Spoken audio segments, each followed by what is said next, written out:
The legend of white snake episode 32। जैसा कि हमने पिछले एपिसोड में देखा कि ज़ीशुआन और लिंगचू दोनों ने ही माउंट ज्यूक्सी छोड़ने का मन बना लिया था और वो दोनों ही ग्रीन सम्राट के पास उनसे मिलने और उन्हें ये बताने जाते हैं कि अब वो यहाँ और नहीं रह पाएंगे। ज़ीशुआन ग्रीन सम्राट से कहता है कि बाई की तबीयत भी अब पहले से काफ़ी बेहतर हो चुकी है, इसलिए अब हम यहाँ से जा रहे हैं और फिर वो दोनों वहाँ से चले जाते हैं। वहीं दूसरी तरफ माउंटेन किंग, जिसे माउंट ज्यूक्सी छोड़ने का मन बिल्कुल भी नहीं था, वो बाई से कहती है, क्या आप सच में यहाँ से जाना चाहती हैं?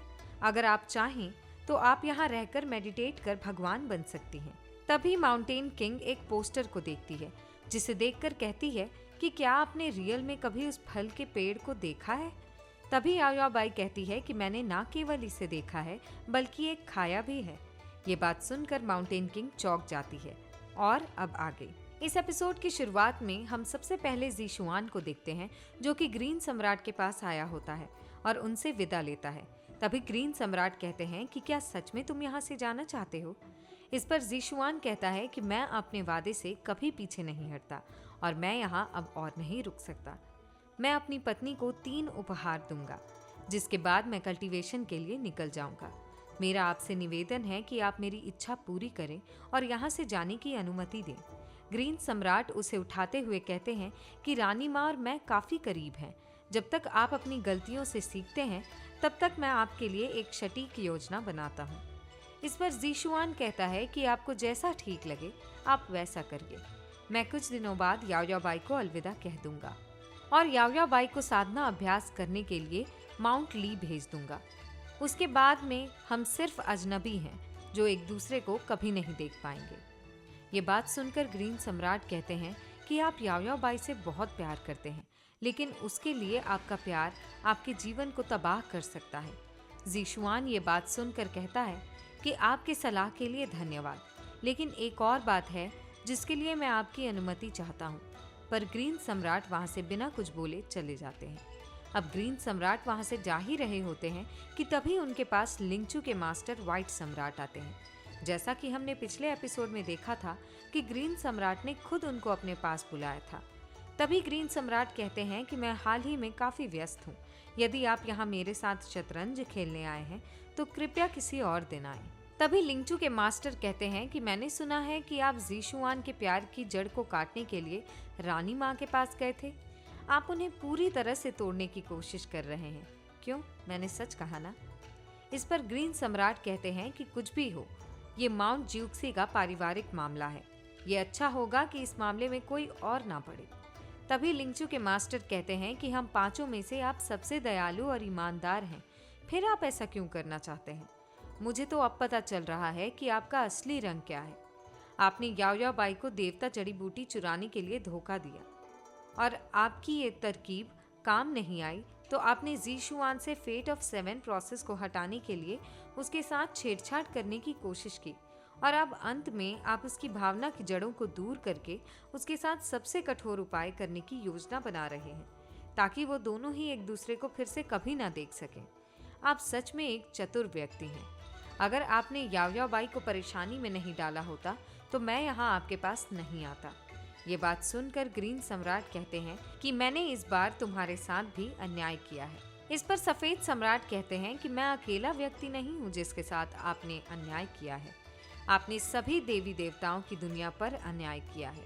क्या आप नहीं जानते कि अगर वो छोटा दानव 7 कौशलों को सहन नहीं कर सका तो, या फिर अगर वो किसी तरह से इसे अच्छी तरह से संभाल लेता है तो 7 कौशलों का भाग्य दानव कबीले के हाथ में लग जाएगा। ये सुनकर ग्रीन सम्राट कहते हैं कि अगर ये ज़ीशुआन के लिए नहीं होता तो मैं ऐसी गलती कभी नहीं करता। उसे बचाने के लिए सिर्फ यही एकमात्र तरीका है। जहाँ तक कि याओयाओ बाई की बात है तो आप इसकी चिंता ना करें। माउंट ली की पवित्र महिला उससे निपट लेगी। 7 कौशलों का भाग्य स्वर्ग के नियंत्रण से नहीं टूटेगा। इस पर व्हाइट सम्राट कहते हैं कि आपके पास इसके लिए पहले से ही एक योजना है। तभी ग्रीन सम्राट कहते हैं कि हम दोनों ही अपने अपने शिष्यों से प्यार करते हैं। तभी व्हाइट सम्राट कहते हैं एम्पोरियन हेवन में आप अकेले नहीं हैं जो कि अपने शिष्य से प्यार करते हैं और आपको इस बात की चिंता करनी चाहिए कि माउंट ली की पवित्र महिला आपके पास स्पष्टीकरण के लिए आएगी तो आप उसे क्या जवाब देंगे। ये सुनकर ग्रीन सम्राट सोच में पड़ जाते हैं। वहीं दूसरी तरफ हम ज़ीशुआन और याओ याओ बाई को देखते हैं, जो कि पीचेस के जंगलों में आए थे। तभी ज़ीशुआन कहता है कि भविष्य में हम भले ही अलग हो जाएं, लेकिन हम इन खिलने वाले फूलों की सुंदरता को कभी नहीं भूलेंगे। तभी बाई कहती है कि अगर तुम मेरे साथ नहीं रहोगे तो भले ही कितना अच्छा ही दृश्य क्यों ना हो, मुझे पसंद नहीं आएगा। ज़ीशुआन कहता है कि पिछले 1000 वर्षों से क्या मैं तुम्हें कल्टीवेशन करने के लिए प्रेरित करने में असफल रहा हूँ? आप अभी तक बिल्कुल नहीं सुधरी हैं। यहाँ तक कि आप पेंगलाई हेवनली माउंटेन से हिरन की परी भी आपके लिए मुश्किलें खड़ी कर सकती है। इस पर याओ याओ बाई कहती है कि क्या आप इस बारे में मुझे कभी और दोष दे सकते हैं? हमारे लिए समय बहुत कीमती है, आइए मिलकर इसे जीते हैं।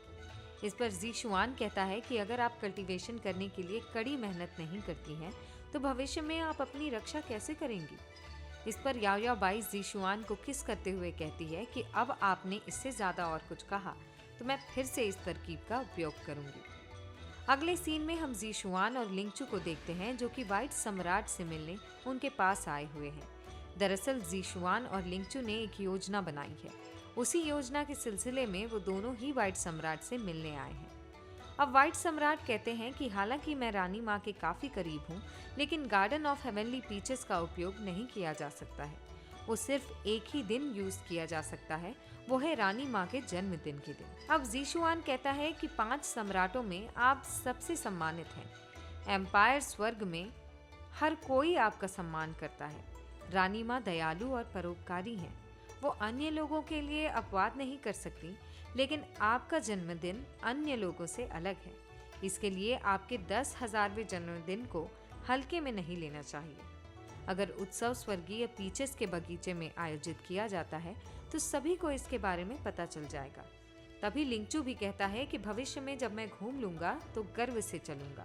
ये बात सुनकर तुरंत व्हाइट सम्राट लिंगचू से कहते हैं कि मैंने तुम्हें क्या सिखाया है कि कभी भी किसी के संपत्ति के पीछे मत भागो। तभी ज़ीशुआन फिर से व्हाइट सम्राट की तारीफें करना शुरू कर देता है और कहता है कि आप वास्तव में उच्चतम मनोबल के व्यक्ति हैं। आप प्रशंसनीय हैं। अगर आप अपना जन्मदिन स्वर्गीय पीचेस के बगीचों में नहीं मनाना चाहते तो ठीक है। ये बात सुनकर तो मेरे मास्टर भी खुश हो जाएंगे। तभी व्हाइट सम्राट उनसे पूछते हैं कि क्या इसके बारे में ग्रीन सम्राट को भी मालूम है।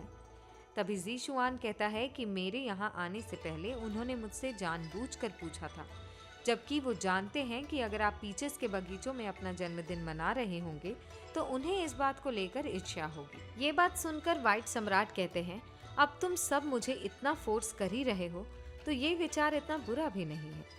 कुछ समय पहले रानी माँ ने एक गोल्डन बॉय को ये सूचित करने के लिए भेजा था कि वो मेरे लिए एक सरप्राइज प्लान करना चाहती हैं और उसने मुझसे पूछा कि मुझे किस तरह का उपहार चाहिए। रानी माँ तीनों लोकों की रानी है। क्योंकि उन्हें मेरे लिए गंभीर चिंता है, इसलिए मैं उन्हें निराश नहीं कर सकता। तभी लिंगचू कहता है कि ये तो बहुत अच्छी बात है। गार्डन ऑफ हेवनली पीचेस को काफ़ी समय हो गया है, हम वहाँ गए भी नहीं हैं, इसलिए मैं आपके लिए एक भव्य उत्सव तैयार करूँगा। उसको देखकर रानी माँ काफ़ी प्रसन्न भी होंगी। वहीं दूसरी तरफ हम याओ याओ बाई और ज़ीशुआन को देखते हैं, जिनसे मिलने रानी माँ आती है और फिर बाई से कहती हैं कि क्या तुम्हें याद है कि 1000 साल पहले तुमने मुझसे क्या कहा था? याद है तुमने मेरा हाथ पकड़कर मुझसे कहा था कि तुम्हें एक पीच चाहिए और तुम यहाँ उसे लेने आई हो। ये सुनकर याओ याओ बाई अपने घुटने पर बैठकर माफ़ी मांगने लगती है। वो कहती है कि मुझे माफ़ कर दीजिए, मैं उस वक्त अनजान थी। तभी ज़ीशुआन कहता है कि रानी माँ, मेरा एक निवेदन है, मुझे आशा है कि आप इससे सहमत होंगी। मैं उत्सव में कुछ छोटे राक्षसों को आमंत्रित करना चाहता हूँ।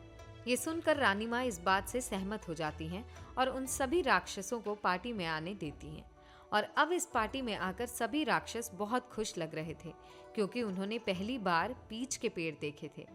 तभी वहाँ माउंटेन किंग आती है और कहती है कि ये सिर्फ एक बगीचा है, इसमें इतने आश्चर्य की क्या बात है। तुम सब अपने आप को देखो, तुमने अपना क्या हाल बना रखा है। और इसके साथ ही ये स्वर्ग है जहाँ सभी अमर निवास करते हैं। यदि आप में से कोई भी मुझे शर्मिंदा होने का मौका देगा तो मैं उसे वापस आकर दंडित करूंगी। वहीं दूसरी तरफ हम ग्रीन सम्राट और उनके दोस्त को देखते हैं, वो भी इस पार्टी में आमंत्रित थे। तभी ग्रीन सम्राट के दोस्त चलते चलते रुक जाते हैं। ग्रीन सम्राट उनसे पूछते हैं कि तुम चलते चलते रुक क्यों गए।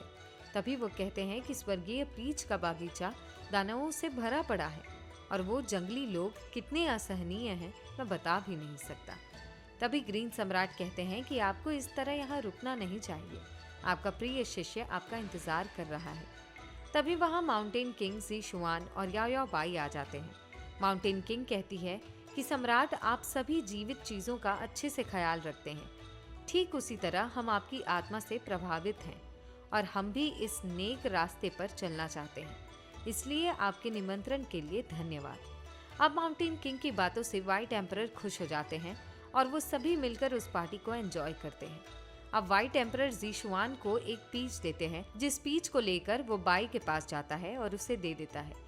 याओ बाई कहती है कि आइए हम दोनों ये मिलकर खाते हैं, पर ज़ी शुआन मना कर देता है और कहता है कि मैंने जानबूझकर इस बगीचे में ये उत्सव व्यवस्था की है ताकि तुम्हें ये देखकर अच्छा लगे, तुम्हें ये पसंद है और ये सब मैंने सिर्फ तुम्हारे लिए किया है। हालांकि मैंने इन राक्षसों को सम्राटों के नाम से आमंत्रित किया था, लेकिन मेरा इरादा उन्हें धन्यवाद देने का था। जिस तरह से उन्होंने हम दोनों की मदद की है, उन्होंने न केवल आंतरिक गर्मी का इस्तेमाल किया बल्कि मेरी जान भी बचाई, और इसके साथ ही उन्होंने आपकी मदद भी की थी, आपकी जान बचाने के लिए जब आप खतरे में थी। तभी याओ बाई कहती है कि जब मैं देवता जड़ी बूटी लेने के लिए पेंगलाई पर्वत गई थी, तब भी इन्होंने हमारी मदद की थी जब आप अकेले थे। तभी ज़ी शुआन कहता है कि इसलिए मैंने बगीचे में दावत का आयोजन करने का फैसला किया। ये सारी बातें वो सभी सम्राट भी सुन रहे थे। तभी ज़ी शुआन फिर से कहता है कि इससे भी महत्वपूर्ण बात यह है कि मैं चाहता हूँ कि स्वर्ग में हर कोई ये बात मान ले कि दुनिया में इंसानों, देवताओं और राक्षसों के बीच कोई अंतर नहीं है। अब ये दोनों मिलकर काफ़ी सारी बातें करते हैं। याओ बाई ज़ी शुआन से पूछती है कि मेरा तीसरा उपहार कहाँ है, क्या वो माउंट ली में छुपा हुआ है। तभी ज़ी शुआन कहता है कि आपके लिए जो तीसरा उपहार है वो आपको माउंट ली वापस ले जाएगा। आपको इसके लिए कल्टीवेशन में कड़ी मेहनत करनी चाहिए, इसके बाद आप जल्द ही इसमें सफल हो जाएंगे। तभी याओ बाई कहती है कि हमने कुछ समय पहले ही शादी की है, मैं इस तरह से तुम्हें छोड़कर नहीं जाऊंगी, मैं माउंट ली पर वापस नहीं जाऊंगी। तभी ज़ी शुआन उसे मिरर में फ्यूचर दिखाता है, जिस देखकर बाई कहती है कि आपको इसके बारे में पहले से ही पता था ना, इसलिए आपने सारे उपहार अपनी योजना के अनुसार बनाए हैं। तुम मुझे माउंट ली पर वापस जाने के लिए मजबूर कर रहे हो। अगर ऐसा है तो मैं कोई भी उपहार स्वीकार नहीं करूंगी। ज़ी शुआन कहता है कि क्या आप चाहती हैं कि मैं इस दुनिया में अकेला संघर्ष करूं? याओ बाई कहती है कि ऐसा कुछ नहीं होगा, आप अकेले नहीं रहेंगे, मैंने आपको खोजने के लिए 1000 साल बिताए हैं, फिर आप ऐसा सोच भी कैसे सकते हैं कि मैं आपको अकेला छोड़कर यहाँ से चली जाऊंगी। तभी ज़ी शुआन उसे ना चाहते हुए भी अकेला छोड़कर वहाँ से चला जाता है और इस तरह यह एपिसोड यहीं खत्म होता है।